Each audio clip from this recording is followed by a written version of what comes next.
तुम्हारे साथ हैं भाई, आगे बढ़ो तुम्हारे साथ हैं। मंसूर भाई आगे बढ़ो तुम्हारे साथ हैं। मंसूर भाई आगे बढ़ो तुम्हारे साथ हैं। ओम की आवाज एक है, ओम की आवाज एक है, ओम की आवाज एक है, आइंदा की आवाज एक है, आइंदा की आवाज एक है, आइंदा की आवाज एक है, ओम की आवाज एक है, ओम की आवाज एक है, ओम की आवाज।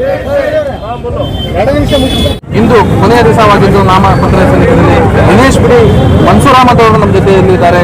MCT ಒಂದು ಸಂಘಟನೆಯ ಅಧ್ಯಕ್ಷರು ಸಹ ಹೌದು.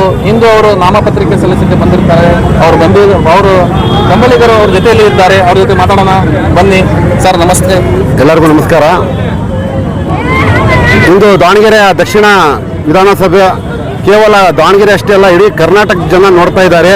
ಒಂದು ಸ್ವಾಭಿಮಾನ ಹಾಗೂ ಹಣಬಲ ಜನ ಏನು ಹಣಬಲದಿಂದ ಇವತ್ತು ಕಾಂಗ್ರೆಸ್ ಪಕ್ಷದಿಂದ ಒಂದು ವಿ ಫಾರ್ಮ್ ತಗೊಂಡು ಬಂದು ಅಲ್ಪಸಂಖ್ಯಾತರಿಗೆ ಒಂದು ಸ್ವಾಭಿಮಾನಕ್ಕೆ ಧಕ್ಕೆ ಮಾಡಿದ್ದಾರೆ.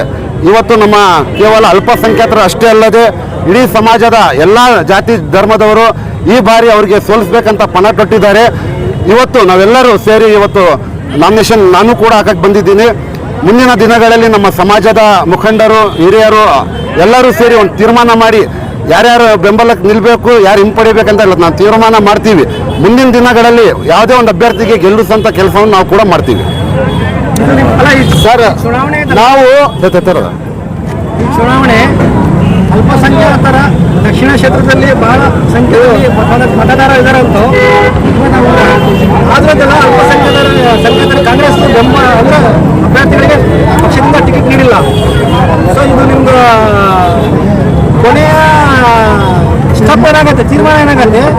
ಸೊ ಕಾಂಗ್ರೆಸ್ಗೆ ಸೋಲಕ್ಕೆ ಪ್ರಯತ್ನ ಮಾಡ್ತೀರಾ ಅಥವಾ ಈಗ ಕಾಂಗ್ರೆಸ್ ಪಕ್ಷಕ್ಕೆ ಸುಮಾರು ದಾವಣಗೆರೆ ದಕ್ಷಿಣದಲ್ಲಿ 92ರಿಂದನೂ ಕೂಡ ನಾವು ಅಲ್ಪಸಂಖ್ಯಾತರು ಹೆಚ್ಚಾಗಿ ಮತದಾನ ಮಾಡಿ ಗೆಲ್ಸ್ಕೊಂತ ಬಂದಿದ್ದೀವಿ. ಹಲವು ಬಾರಿ ಇದೇ ನಮ್ಮ ಸಾದಿಕ್ ಸಾಹೇಬರಾಗಲಿ ಸೈಫುಲ್ಲಾ ಸಾಹೇಬರಾಗಲಿ ಹಲವು ಬಾರಿ ಟಿಕೆಟ್ ಕೇಳಿದ್ರು ಕೂಡ ಕೊಟ್ಟಿಲ್ಲ.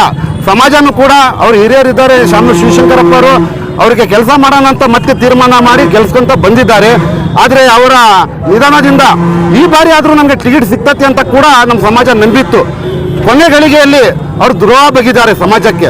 ಈ ಕಾಂಗ್ರೆಸ್ ಪಕ್ಷ ಸಿದ್ದರಾಮಯ್ಯ ಮುಖ್ಯಮಂತ್ರಿ ಯಾವತ್ತೂ ಕೂಡ ಅಹಿಂದ ಜೊತೆಗಿರ್ತಂತ ಹೇಳ್ತಾ ಈ ಬಾರಿ ಇಲ್ಲಿ ಟಿಕೆಟ್ ಕೊಟ್ಟಿಲ್ಲ ನಮಗೆ ಅಲ್ಪಸಂಖ್ಯಾತರಿಗೆ. ಪಾಠ ಅಂತೂ ಕಳಿಸ್ತೀವಿ, 100ಕ್ಕೆ 100 ಸತ್ಯ. ಮುಂದಿನ ದಿನಗಳಲ್ಲಿ ಒಂದು ಇತಿಹಾಸ ಆಗುತ್ತೆ. ಈ ಮುಂದಿನ ತಿಂಗಳು 24ನೇ ತಾರೀಕಿಗೆ ಏನು ಚುನಾವಣೆ ಘೋಷಣೆ ಆಗುತ್ತೆ, ಯಾರು ಗೆದ್ದಿದ್ದಾರೆ ಯಾರು ಸೋತಿದ್ದಾರೆ ಅಂತ, ಅವಾಗ ಇಡೀ ಕರ್ನಾಟಕ ಜನಕ್ಕೆ ಗೊತ್ತಾಗುತ್ತೆ ಏನು ಮಾಡಿದ್ದಾರೆ ಅಂತ. ಈಗ ಕೊನೆಯದಾಗಿ ರಾಜ್ಯದ ಕಾಂಗ್ರೆಸ್ ಮುಖಂಡರಿಗೆ ಹಾಗೂ ನಾಯಕರಿಗೆ ಏನು ಹೇಳಕ್ಕೆ ಇಷ್ಟಪಡ್ತೀರಾ? ಅಲ್ಪಸಂಖ್ಯಾತರು ಕೇವಲ ಮತ ಹಾಕಿ ಗೆಲ್ಲಸಕ್ಕಲ್ಲ ಇರೋದು, ಬೇರೆಯವ್ರಿಗೆ ಮತ ಹಾಕಿ ಸೋಲ್ಸಕ್ಕೂ ರೆಡಿ ಆಗಿದ್ದಾರೆ ಅಂತ ತೋರಿಸ್ತೀವಿ.